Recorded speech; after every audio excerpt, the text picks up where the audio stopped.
춘천시민 공론을 거치고 의회까지 통과한 캠프페이지 공원화 계획의 근간을 흔드는 춘천시장의 공식 입장이 나와 논란이 일고 있습니다. 산간 지역에 드론을 통한 우편물 배송이 국내 최초로 영월에서 성공했습니다. 우편용 드론은 내년부터 시범 운영됩니다. 올여름 유례 없는 폭염에 앞서 지난 봄에는 이상 저온 현상이 발생해 수확을 앞둔 고랭지 농산물이 이래저래 피해를 입고 있습니다. 강원도 연안에서 산오징어가 거의 잡히지 않아 산오징어 가격이 마리당 10,000원을 넘고 있습니다. 지난해보다 오징어 어획량이 크게 줄어 어민들이 어려움을 겪고 있습니다.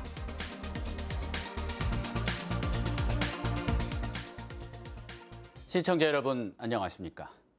이재수 춘천시장이 자신이 공약한 창작종합지원센터와 강원도가 제안한 컨벤션센터 등 여러 시설들을 캠프페이지에 넣겠다고 어제 말했습니다.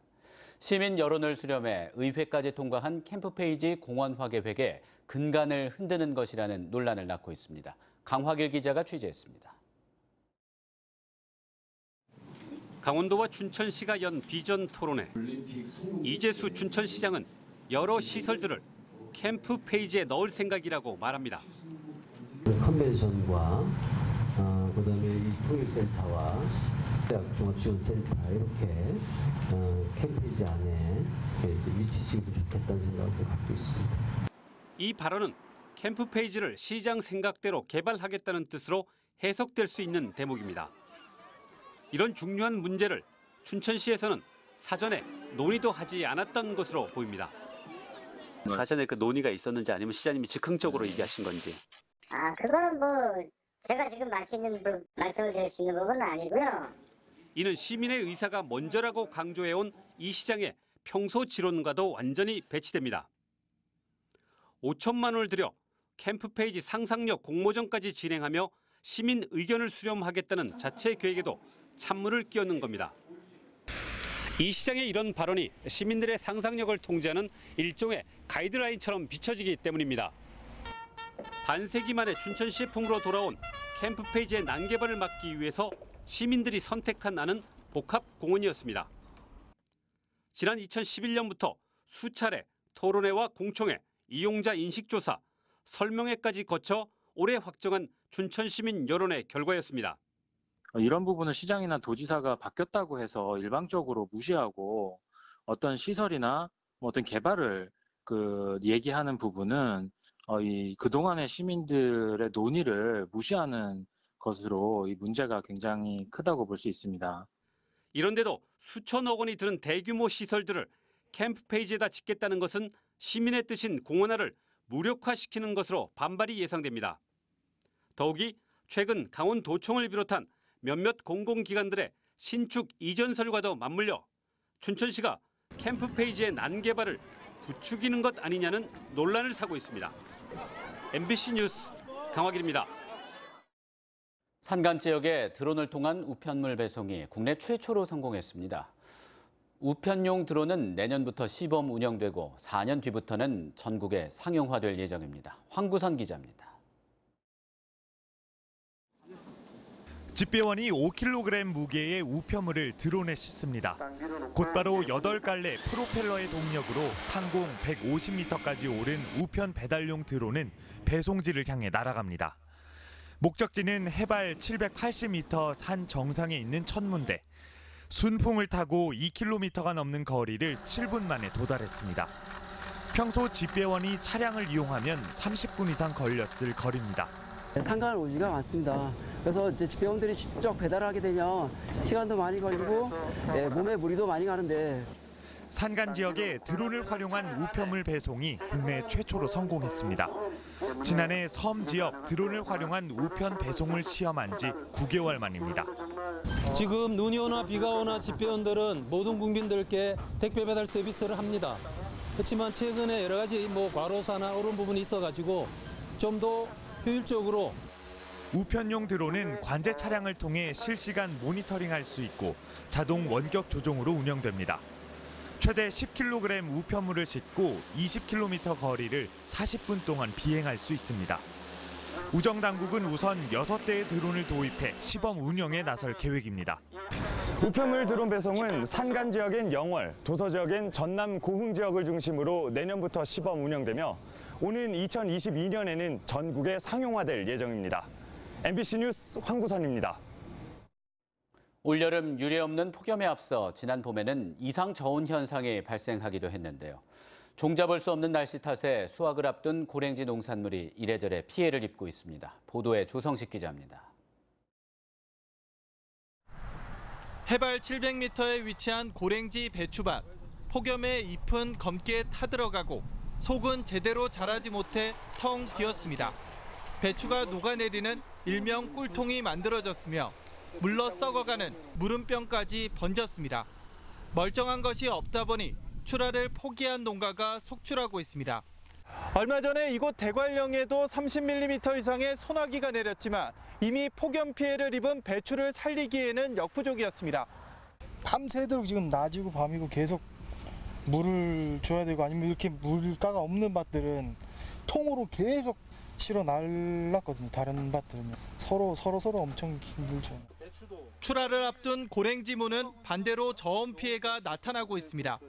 산비탈에 위치한 무밭이 하얀 꽃밭을 이루고 있는데 무청의 꽃이 피는 추대 현상이 발생한 것입니다.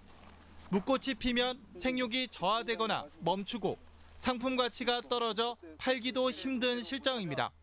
지난 6월 파종 당시 이상 저온으로 냉해를 입은 건데 지금 눈에 보이는 것입니다.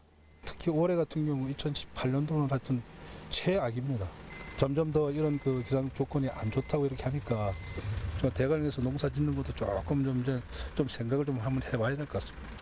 이상 저온과 극심한 폭염, 여기에 가뭄까지 급변하는 농작물 재배 환경에 적응하고 이를 극복하는데 고랭지 농민들이 버거운 나날을 보내고 있습니다. MBC 뉴스 조성식입니다. 강원도 연안에서 산오징어가 거의 잡히지 않아 산오징어 가격이 한 마리에 10,000원을 넘었습니다. 지난해보다 오징어 어획량이 크게 줄어 어민들의 고충이 큽니다. 문병훈 기자입니다. 지난달 중순까지도 오징어 체납기 어선들로 분주했던 강릉시 주문진항. 요즘 어판장은 한산하기만 합니다. 연안에서 오징어가 거의 잡히지 않아 오징어를 잡으려면 어선들은 독도 해역 근처까지 조업에 나서야 합니다. 이마저도 냉동이나 냉장 상태에서 오징어를 들여오고 있어 산오징어는 구경하기 힘듭니다. 산오징어는 주로 20도 안팎의 수온에서 활동하는데 현재 강원 동해안의 연안 수온이 25도를 훌쩍 넘는 게 가장 큰 원인입니다. 수온이 낮을 때에는 12드럼이고 20드럼이고 한 마리 두 마리 살려오는데 지금은 살려올 수온이 안 돼. 올해 최고 많이 오는 건 31도까지 오르네. 수온이요? 예. 사정이 이렇다 보니 시중에 유통되는 산오징어는 모두 경상도 해역에서 잡힌 겁니다. 소비자 가격도 강원 동해안에서는 산오징어 한 마리당 12,000원으로 금오징어라고 불리우고 있습니다. 산지 가격이 워낙 비싸다 보니 상인들도 어쩔 수 없다고 말합니다. 오르는 시세가 매일 15만 원에서 많게는 18만 원까지 한 두rum에. 오징어를 밖에 꺼내놓으면 먹물을 싸고 순식간에 오징어 죽어버립니다. 그래서 냉각기를 돌려서. 올 들어 강원 동해안에서 잡힌 오징어는 모두 1,391톤. 지난해 같은 기간 1,807톤에 비해 4분의 1가량 줄었습니다. 강원 동해 연안의 오징어 잡이는 수온이 내려가는 다음 달 이후에나 다시 시작될 것으로 보여 어민들의 시름은 당분간 계속될 것으로 보입니다. MBC 뉴스 문병훈입니다. 춘천시가 파산 위기에 직면한 시내버스 업체의 회생을 위한 중단기 대책을 마련했습니다. 서울회생법원은 채권자의 동의를 묻는 이해관계인 집회를 지난달 27일에서 9월 14일로 연기했습니다.